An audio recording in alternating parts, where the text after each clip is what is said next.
बिस्मिल्लाहिर्रहमानिर्रहीम। अस्सलाम वालेकुम दोस्तों, उम्मीद करते हैं आप सब खैरियत से होंगे। अल्लाह ताला आप सबको अपनी हिफ्ज़-ओ-मान में रखे, आमीन सुम्मा आमीन।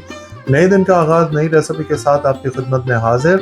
आज नई रेसिपी आपके लिए खोया लेके आए हैं, हलवाई स्टाइल के। हलवाई किस तरह खोया बनाते हैं और उनका टेस्ट क्यों इतना अच्छा होता है, स्टेप बाय स्टेप दिखाएंगे आपको। प्लीज़ वीडियो एंड तक देखिएगा। आइए आपको दिखाएं कि खोया कैसा बनता है हलवाई स्टाइल। बिस्मिल्लाहिर्रहमानिर्रहीम। लीजिए जी, हलवाई स्टाइल खोया कैसे बनता है, हलवाई लोग खोया कैसे बनाते हैं, उस तरीके से स्टेप बाय स्टेप आपको दिखाएंगे। सबसे पहले हमने 1.5 लीटर फुल मिल्क ले लिया है और उसके साथ हमने 1 चम्मच जो है हमने देसी घी ले लिया है, वो पैन में डाल दिया है। और अब हम आपको नेक्स्ट स्टेप दिखा रहे हैं, स्टेप बाय स्टेप दिखाएंगे। प्लीज़ वीडियो अंत तक देखिएगा, कोई मिस ना कीजिएगा स्टेप। ये लीजिए जी, हमने फ्लेम ऑन कर दिया है और हमने फ्लेम हाई पर रखा है इस वक्त। और जब तक ये हमारा ये घी मेल्ट हो जाएगा थोड़ा सा, सबसे पहला स्टेप आपको दिखा रहे हैं। ये हमारा घी मेल्ट हो गया है। अब हम इसके अंदर हम अपना 1.5 लीटर जो मिल्क है हम वो डाल देंगे। ये लीजिए जी, 1.5 लीटर हमने मिल्क डाल दिया। फ्लेम हमारा हाई रहेगा जब तक इसको बॉईल नहीं आता। जब दूध में बॉईल आ जाएगा तो फिर हम आपको नेक्स्ट स्टेप दिखाएंगे। अब हमने इसको इस तरह अच्छी तरह मिक्स कर देना है। ये जी हमारे दूध में बॉईल आ गया है।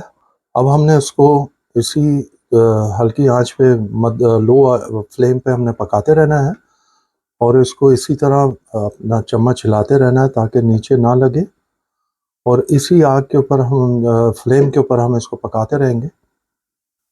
अब हमने इसी आंच के ऊपर इसको पकाना है जब तक ये अपना खोए की शक्ल में नहीं आ जाता, और कोई इसमें इंग्रेडिएंट नहीं डालने, कुछ नहीं डालना। इसी तरह हमने इसको चलाते रहना है और जब तक ये खोए की शक्ल में नहीं आता। और आपने इसको हाथ नहीं रोकना और आपने बहुत ख्याल करना है क्योंकि दूध नीचे लग ना जाए। 10 to 15 मिनट्स के बाद अब आपको इसकी कंडीशन दिखाते हैं। ये देखिए जी, हमारे दूध की कंडीशन आपको दिखा रहे हैं, स्टेप बाय स्टेप दिखा रहे हैं। ये देखें अब थोड़ा थिक होना शुरू हो गया। हमारा फ्लेम अभी भी लो टू मीडियम ही है।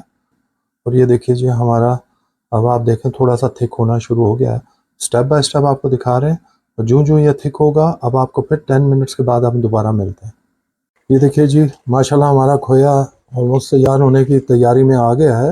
ये देखिए जी, अब ये काफ़ी गाढ़ा हो गया है और इसी तरह इसको हमने गाढ़ा किए जाना है। हमने हाथ नहीं रोकना, बार बार मैं आपको बता रहा हूँ। देखिए जी, आपको घी भी ऊपर नज़र आ रहा होगा। ये देखिए जी, इस कंडीशन में आ गया। आपको फिर दोबारा दिखाते हैं। ये देखिए जी, ये देखिए अब ये, और इसको हमने गाढ़ा करना है। हमने हाथ अभी भी नहीं रोकना, इसको गाढ़ा करना है, बिल्कुल खोए की शक्ल में लाना है। बिस्मिल्लाहिर्रहमानिर्रहीम। लीजिए जी, खोया हम आपको दिखा रहे हैं। ये देखिए हमारा काफ़ी हद तक खोया बिल्कुल तैयार हो चुका है। ये देखिए घी बिल्कुल ऊपर आ चुका है, आप देख रहे हैं ये घी। नहीं, ये एक ट्रे ले ली है। अगर आपके पास ट्रे नहीं है तो आप कोई प्रॉब्लम नहीं है, आप कोई भी स्क्वायर सा कोई भी बॉक्स ले सकते हैं। हमारे पास ट्रे मौजूद है तो हमने ट्रे को यूँ इस तरह ग्रीस कर लिया है घी के साथ ही। आपने ऑयल का इस्तेमाल नहीं करना, घी का ही करना है। तो देखिए जी, हमारा हलवाइयों वाला खोया बिल्कुल तैयार हो गया है। स्टेप बाय स्टेप आपको दिखाया। ये देखिए, एक दफ़ा दोबारा मैं आपको चम्मच से उठा के दिखाता हूँ। ये देखिए, ये देखा आपने, ये बिल्कुल हमारा तैयार है। और अब हम इसको निकाल लेंगे, चूल्हे से उठा लेंगे। देखिए जी, हमारा खोया बिल्कुल तैयार है। अब हम इसको जो हमने ट्रे लिए उसमें डाल देंगे। ये लीजिए जी, हम अपने ट्रे में डालने लगे हैं इसको। ये देखिए जी, हमने अपना सारा खोया इस ट्रे में डाल दिया है इसको ठंडा करने के लिए। और इसको हम ज़रा सा इस तरह आराम से बिठा लेंगे। आपसे मैंने अर्ज़ किया कि हमारे पास ट्रे मौजूद थी तो हमने यूज़ कर लिया। ट्रे भी बहुत बड़ी है इसके लिए, लेकिन आपके पास अगर कोई छोटा सा स्क्वायर बर्तन हो या किसी चीज़ में भी आप इसको ठंडा कर सकते हैं। ये लीजिए जी, हमने इसको ठंडा करने के लिए यहाँ रख दिया। अब आपको फाइनल लुक दिखाते हैं इसकी। बिस्मिल्लाहिर्रहमानिर्रहीम। लीजिए जी, हलवाई स्टाइल खोया जो आपको दिखाया है, स्टेप बाय स्टेप दिखाया। उम्मीद करते हैं कि आपको पसंद आया होगा। ज़रूर बनाइएगा तो खाइएगा। ये हर किस्म के मीठे में आप इस्तेमाल कर सकते हैं, चाहे गाजर का हलवा है या आप किसी मिठाई के साथ। ज़रूर बनाइएगा। हमें अपनी दुआओं में याद रखिएगा। अल्लाह ताला आप सबको अपने ज़ुबान में रखे, आमीन। हमारे चैनल को सब्सक्राइब कीजिए, बेल आइकन को प्रेस करना मत भूलिएगा। अपने दोस्तों अहबाब में ज़रूर शेयर कीजिए ताकि उनके घर भी अच्छी अच्छी रेसिपी पहुंच सके। अंटिल नेक्स्ट टाइम, अल्लाह हाफिज़।